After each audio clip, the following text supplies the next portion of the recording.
was what true love said to me, a partridge in a pear tree. Hello and welcome to Christmas of 2022, the annual 12 Days of Christmas Reviews here on Hazard Reviews. And this will be interesting. As I'm going to be trying to go a bit randomized.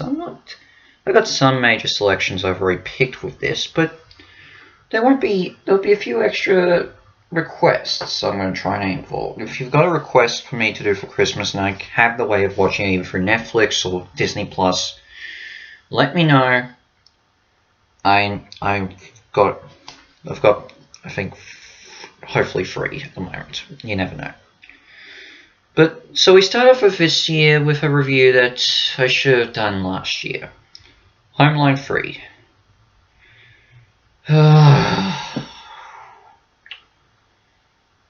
And yeah, it exists, but that's all I can really say. It's bad. It is really bad. John Hughes is often considered one of the greatest writers in film history.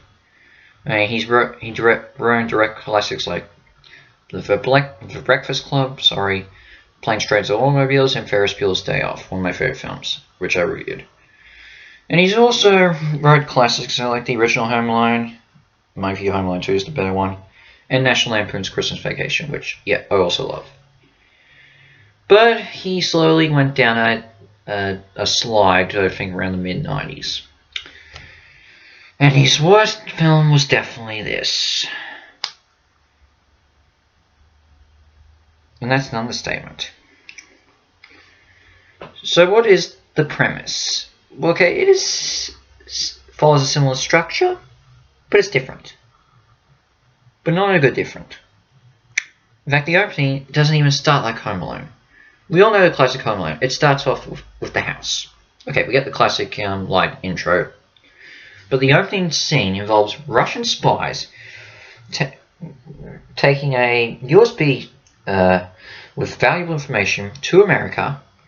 They lose the chip in the airport terminal, gets picked up by the teacher of our main character, and gives it to the kid later on as a gift for cleaning her yard, I think. That's not Home Alone. That's not how these films start. Yeah, you don't expect that with Home Alone. And the kid is not... This isn't the McAllisters. This isn't Macaulay Culkin. It's a different sort of kid who lives with his family, has mixed feelings with them, I believe. His mother leaves him in the house. Well, his parents leave him in the house. Home Alone 3 times in this film. It was such a big deal in the first 2 films when Macaulay Culkin gets left alone. But this is just like, who cares? It's the 3rd film, what the hell? But that's the thing, these are new characters, and they're treating like it's not a big deal. And then So the spies try to steal the chip back, the USB back, by looting all the houses in the street. The kid brings up the police to let them know what's going on, but they don't believe him. So when the spies try to ransack his house, he comes prepared by setting up traps, to take them down. Yeah. But these traps are just bland. They're not funny. The slapstick isn't funny. The climaxes of these previous 2 films were grand and hilarious. You could laugh at the creativity, but it was also semi-realistic. This isn't. And it's not even funny. So you don't care. Not at all. As I said, the story is almost the same as the first film, though it's not as clever and it's not written well. The script is awful. I don't like how the mother leaves the kid alone at home 3 times in the film, yeah. The poor effort of the slapstick. It has nothing to do with the first 2 films, which can be seen as a positive, so it doesn't tarnish their legacy. The actors are all bland. I should mention, this is actually one of Scarlett Johansson's first ever films she ever appeared in. And it's a little better than her first movie she was in, because that film was North, and that's often considered one of the worst films of all time. So even with a terrible script, it's alright. As I said, the opening isn't good, It doesn't make sense. And as I said, the biggest problem with this is this has nothing to do with the previous two films. So you don't care.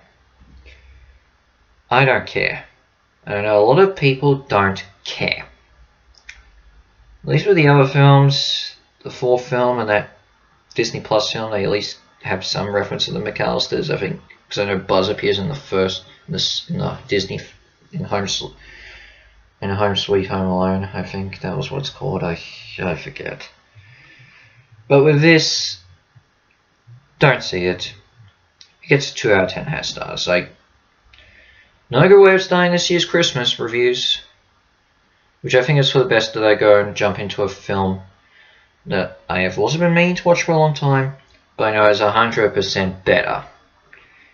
Even though the animation is a bit weird.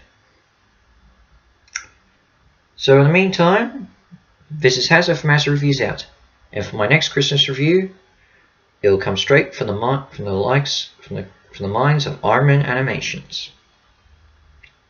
Ciao.